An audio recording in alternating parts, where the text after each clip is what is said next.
Ini piagam penghargaan masa karya 15 tahun yang langsung ditandatangan oleh direksi.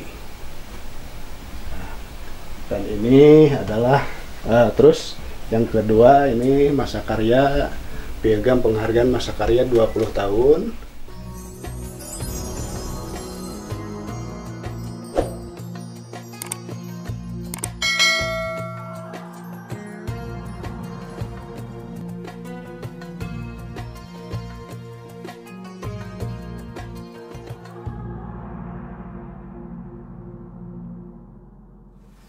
Assalamualaikum warahmatullahi wabarakatuh.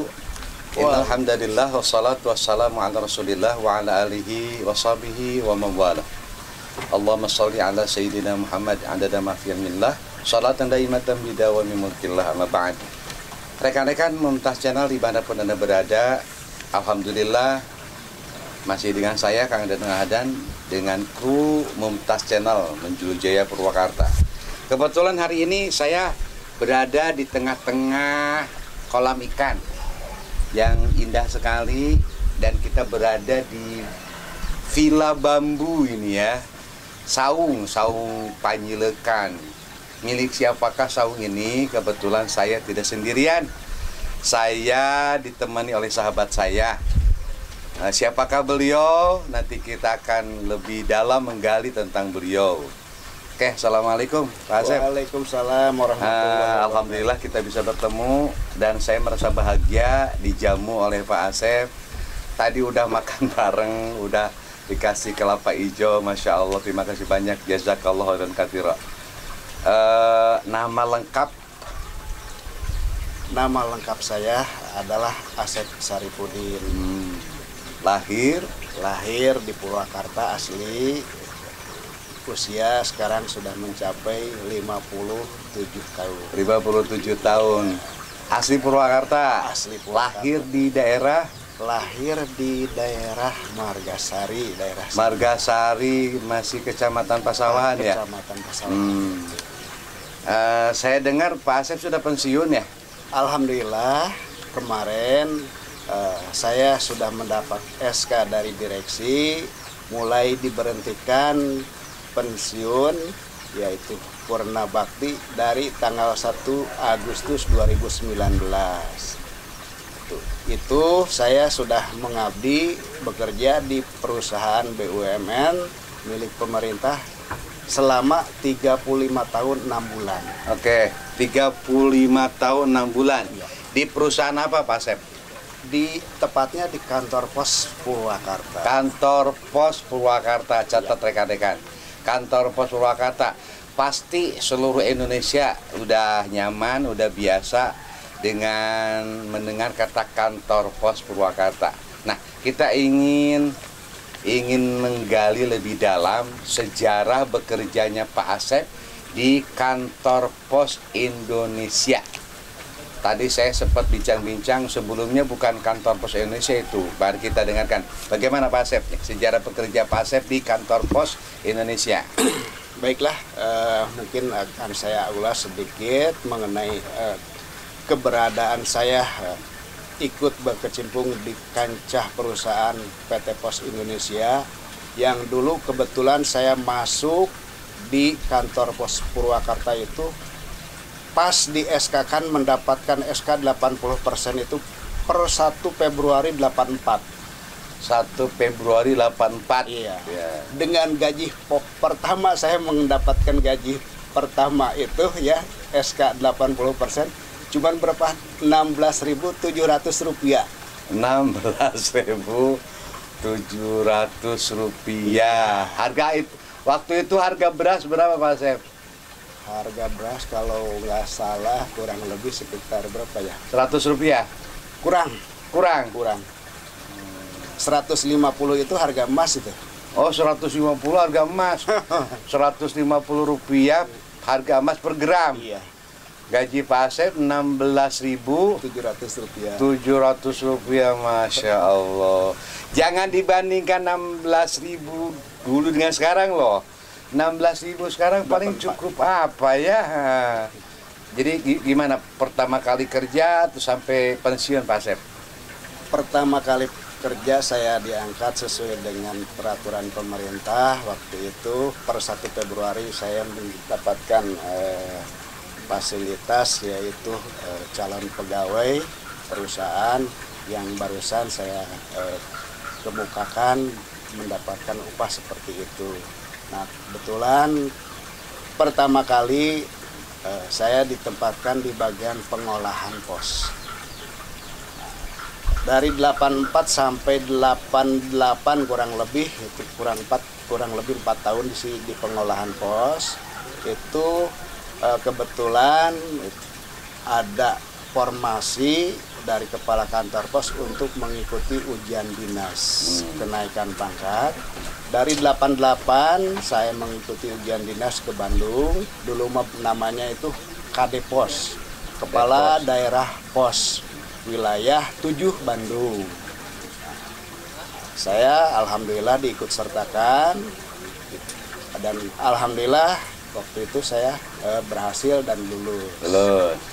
Setelah lulus saya dikembalikan lagi ke Purwakarta, masih tetap di bagian pengolahan, yaitu bagian monitoring, pengiriman dan penerimaan surat. Dari 88, 89 saya dialihkan pertama ke bagian loket pelayanan di depan.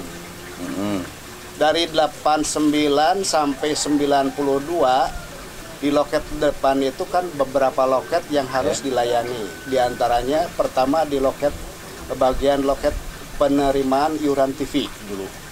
Loket penerimaan iuran TV. Ada kan? Nah, setelah itu terus dipindahkan lagi ke loket bagian pengiriman paket pos. Pengiriman paket pos. Nah, setelah itu dialihkan lagi ke bagian pengiriman kiriman uang, yaitu yang namanya wesel pos. Wesel pos ya. Wesel pos itu dibagi dua, ada wesel pos kirim dan wesel pos bayar. Nah, itu dikumulatifkan dalam satu loket. Nah, setelah itu dipindah-pindah di bagian loket sampai 93 saya ditunjuk untuk menjabat di salah satu kantor cabang, yaitu di kantor pos cabang Bojong. Mohon Kecamatan Kecamatan Bojong, Kabupaten Purwakarta. Itu mulai tahun 93, Pak. Dari 93 saya menjabat selama 7 tahun. 7 tahun di Bojong. Ya, 7 tahun di Bojong. Setelah itu ada mutasi lagi. Jadi sampai 2000 ya? 99 akhir ya. 99 akhir. 2000 ditarik lagi ke kantor pos pemeriksa. Ya. Nah, karena di kantor pos itu ada beberapa klasifikasi tingkatan. Pertama itu ada kantor pos cabang yang ada penempatannya di wilayah kecamatan, dan ada kantor pos pemeriksa yang ada di wilayah kabupaten. Gitu. Kalau untuk wilayah itu kantor pos Wilpos namanya, itu ada di wilayah provinsi di Bandung. Waktu itu posisinya bukan Kanwil tapi KD, Kepala Daerah. Wilayah pos, KD pos itu. Ya mungkin dengan perkembangan zaman dan tuntutan perusahaan mungkin ya untuk memotivasi atau untuk mengikuti kemajuan perkembangan perusahaan, juga kebutuhan masyarakat, ya otomatis mungkin menyesuaikan sesuai dengan selera masyarakat.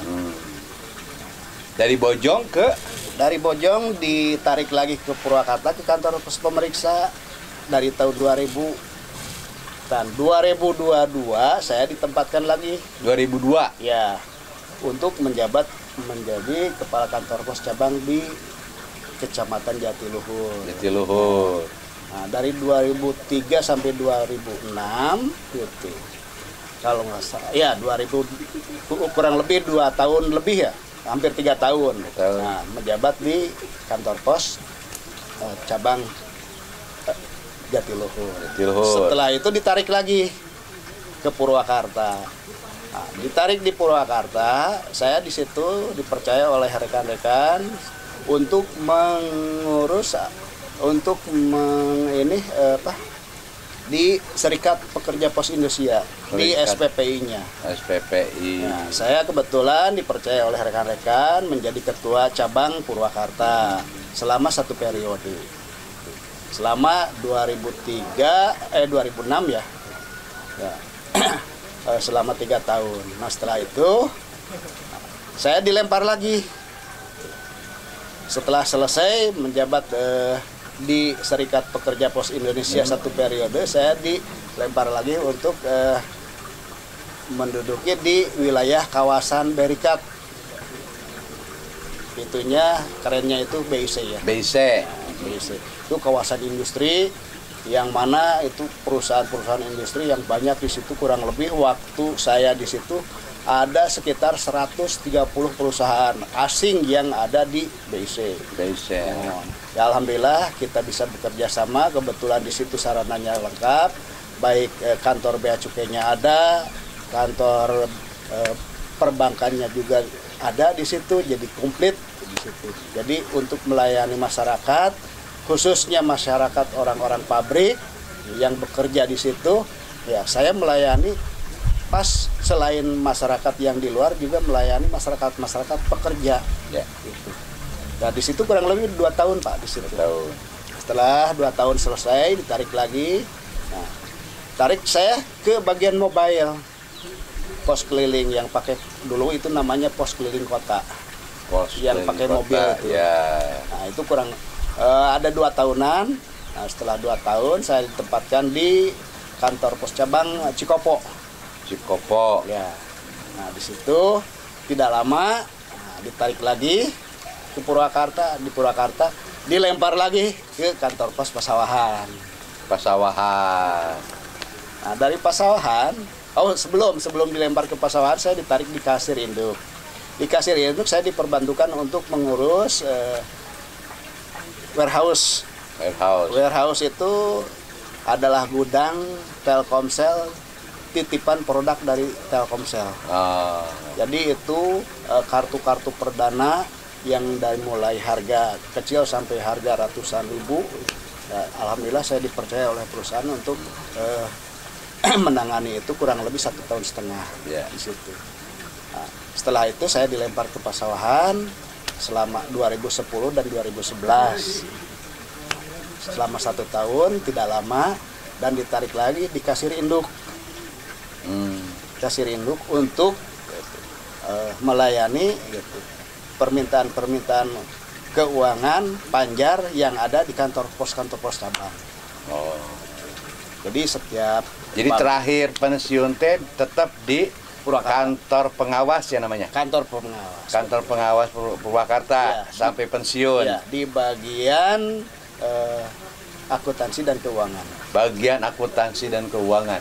Jadi kalau saya lihat hampir semua lini, semua item, semua seksi mungkin lebih dari 50% udah di loket pernah, mobile pernah, Pasawahan, Bojong, BIC, dan terakhir di bagian keuangan.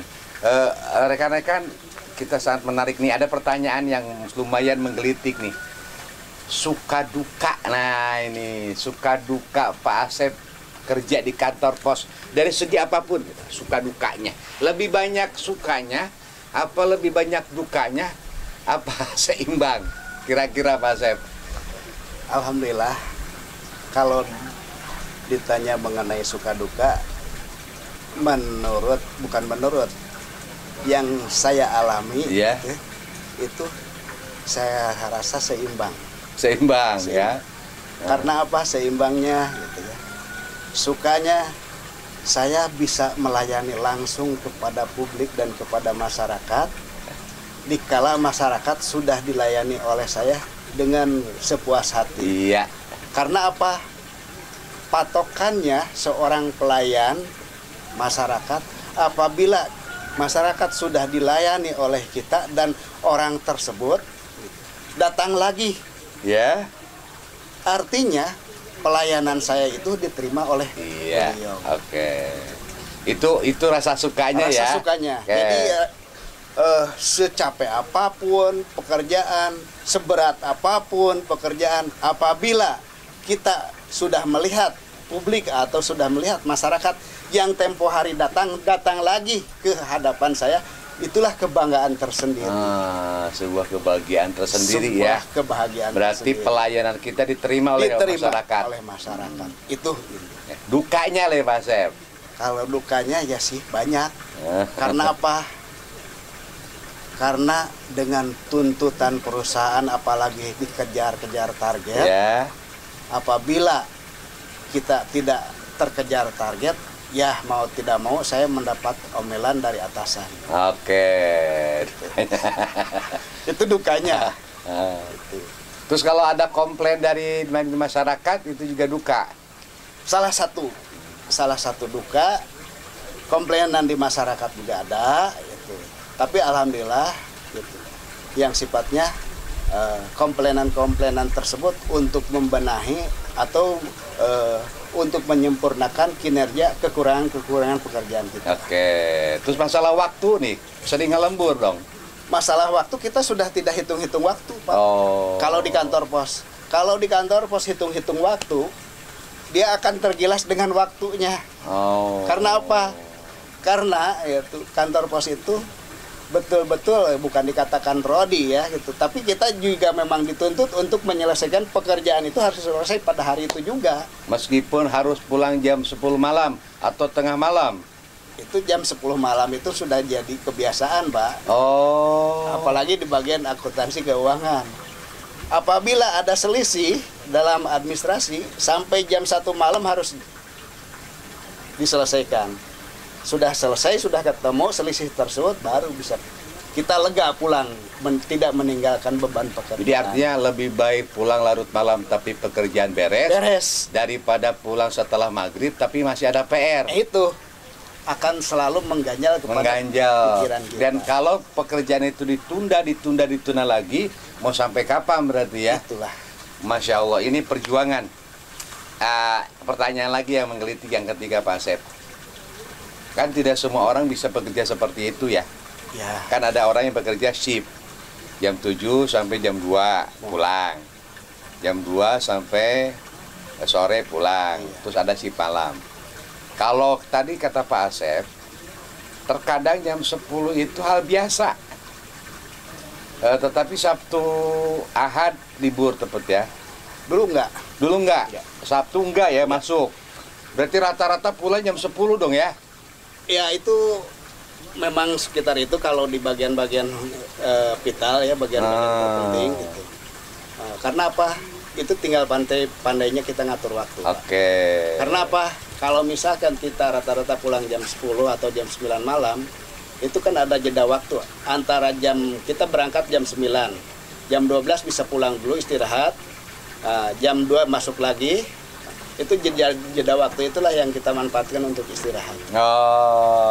Jadi tetap hitungan jam untuk ke perusahaan, tetap perusahaan menghitungnya. Pertanyaannya gini Pak Asep, bagaimana Pak Asep menikmati, dalam tanda kutip, menikmati pekerjaan yang lumayan padat, lumayan jelimet ya. Bagaimana menikmatinya Pak Asep?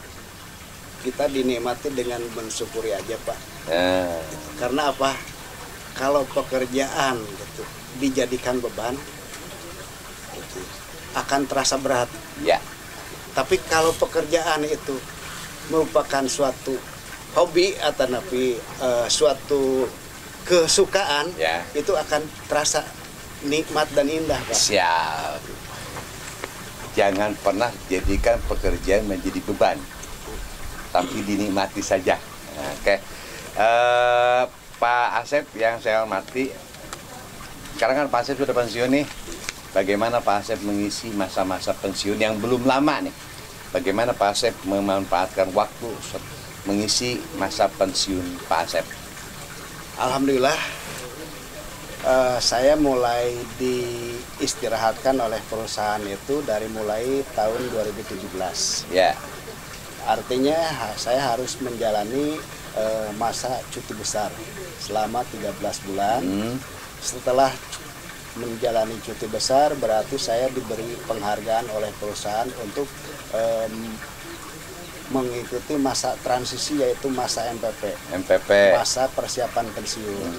Nah, dalam hal itu kebetulan waktu itu negara kita akan mengadakan pesta demokrasi. Ya, alhamdulillah saya diberi kepercayaan oleh salah satu badan pengawas dari badan lembaga pemerintah, yaitu dari Bawaslu. Iya, Bawaslu Purwakarta. Alhamdulillah saya mengabdi kurang lebih 1,5 tahun di situ. Dan posisi saya di situ adalah menjadi komisioner di bagian organisasi SDM di Panwascam Kecamatan Pasawahan. Alhamdulillah bisa menyelesaikan tugas dengan baik, amanat tersebut, sehingga bisa lancar, bisa terwujud menjadi mengusung kepemimpinan yang sekarang, yang 2 periode ini. Pak Asep, pertanyaan terakhir kayaknya nih. Pak Asep kan bagaimanapun juga sudah makan asam garam kehidupan. Pak Asep sebagai tenaga profesional, saya katakan di kantor Pos Indonesia ya, di Purwakarta, disebutnya senior lah. Silakan Pak Asep memberikan wejangan, pesan moral kepada rekan-rekan junior yang masih bekerja khususnya di kantor Pos Purwakarta atau di cabang-cabang kantor pos di kecamatan-kecamatan. Silakan Pak Asep ke kamera kepada rekan-rekan ya. Terima kasih atas kesempatannya. Saya tidak akan banyak memberikan komentar, cuman pesan untuk rekan-rekan seangkatan saya atau Kabupaten Purwakarta ya. Kabupaten Purwakarta yang ada, khususnya ya umumnya yang mendengarkan pesan saya ini, intinya cuma 3, Pak. 1, kita minimal kita itu bekerja harus waras, Pak. Waras ya. Waras ya. Kedua, bekerja harus cerdas. Waras, cerdas. Ya. Ketiga, kita harus bekerja harus tangkas. Karena apa?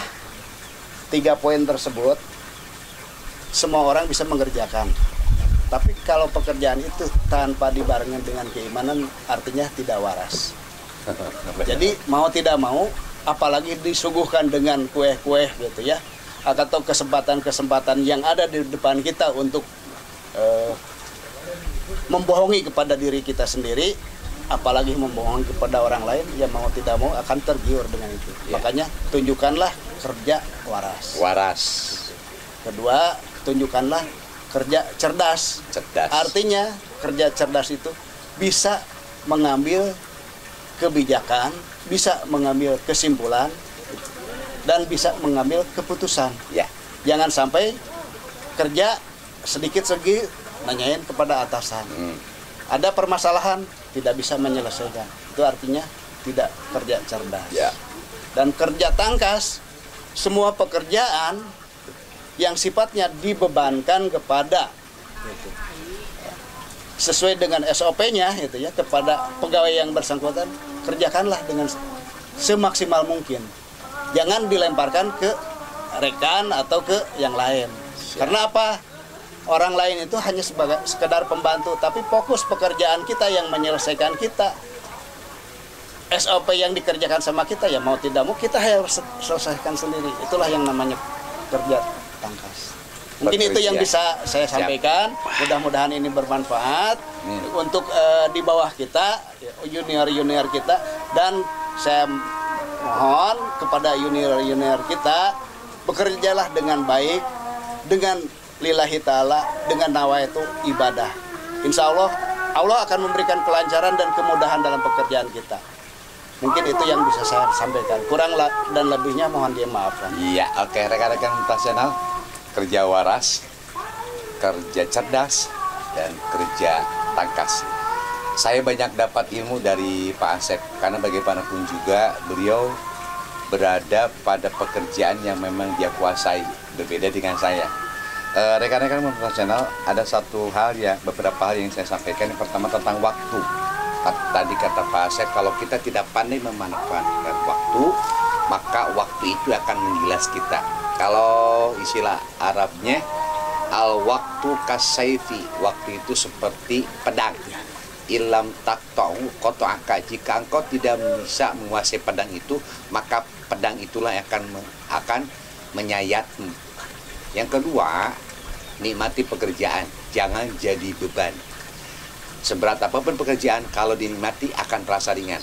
Seringan apapun pekerjaan, kalau jadi beban akan terasa berat. Dan terakhir, jadilah manusia yang pandai bersyukur atas karunia yang Allah berikan kepada kita. Rekan-rekan yang masih bekerja di kantor pos, jangan banyak mengeluh. Nun jauh di sana banyak yang nganggur. Anda sudah punya jabatan, bekerjalah lillahi ta'ala dengan cara kerja waras, kerja cerdas, dan kerja tangkas. Terima kasih Pak Asep atas waktunya. Rekan-rekan Mumtaz Channel yang saya hormati, mudah-mudahan kita dapat hikmah banyak dari Pak Asep, dan kita berjumpa lagi dengan profil-profil dan teman-teman yang luar biasa yang lainnya. Wassalamualaikum warahmatullahi wabarakatuh. Waalaikumsalam warahmatullahi wabarakatuh. Baiklah rekan-rekan semua, sedikit saya tambahkan mengenai keberadaan saya. Ya alhamdulillah oleh perusahaan diberikan salah satu tanda penghargaan dalam pekerjaan saya. Mudah-mudahan ini menjadi motivasi kepada rekan-rekan yang bekerja lebih giat dan lebih maju lagi dalam hal memajukan perusahaan. Ini salah satunya, yang pertama ini piagam penghargaan masa karya 15 tahun yang langsung ditandatangan oleh direksi. Dan ini adalah terus yang kedua, ini masa karya, piagam penghargaan masa karya 20 tahun yang langsung ditandatangan oleh direksi pada tahun 2003 ya, 2004 ya, kalau nggak salah, ya 2004. Ini masa karya, piagam masa penghargaan masa karya 30 tahun, dan itu penghargaan piagam penghargaan masa karya terakhir 35 tahun selesai. Nah, penghargaan lainnya yang aktif dalam kegiatan organisasi, diantaranya saya menjabat selaku Ketua Serikat Pekerja Pos Indonesia Cabang Purwakarta. Ini salah satunya sertifikat Pekerja Pos Indonesia yang ditandatangani langsung oleh Ketua DPW-nya. Itu barangkali masih banyak piagam-piagam lain yang kaitannya mengenai keorganisasian yang aktif di organisasi. Nah, satu hal lagi, ini adalah salah satu yang piagam penghargaan yang pernah mengikuti pelatihan dari frontliner dari Bandung. Di satu, yang lainnya ada di situ. Ini adalah penghargaan dari Kepala Kantor Pos Purwakarta waktu memegang di loket extension di Maracang. Ini adalah pada tahun 2016 saya mendapatkan produk unggulan, yaitu Best Productive Growth. Nah, ini alhamdulillah dapat penghargaannya. Dan saya waktu itu alhamdulillah saya ikut di komunitas, sehingga dengan ikutnya di komunitas saya sampai bisa ketemu dengan waktu itu Ketua MPR Pak Zulfikli pada silaturahmi daerah dengan Ketua MPR pada tanggal 27 bulan 8 tahun 2017. Itu mungkin yang bisa saya suguhkan, kurang lebihnya mohon dimaafkan. Terima kasih.